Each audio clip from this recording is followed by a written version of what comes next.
Hello everyone! Welcome dito sa inyong oracle card or oracle message for today. Sana kayong lahat ay okay. Ako ganun pa rin. Hindi pa rin. Tignan muna natin ano ba itong oracle card for today ninyo or oracle message. So gawin nyo lang itong guide.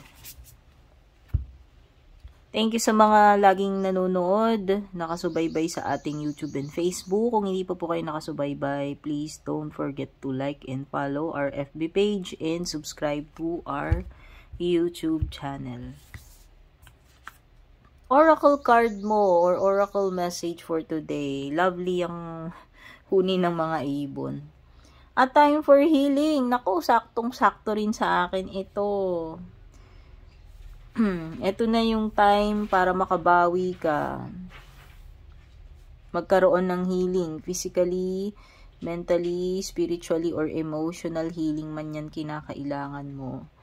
Ito na yung time para mag-recharge ng iyong energies, mag-replenish, gamutin yung mga sugat, ano man ang kailangan mong healing right now. Okay, this is a period of healing and recovery. So, good luck to all.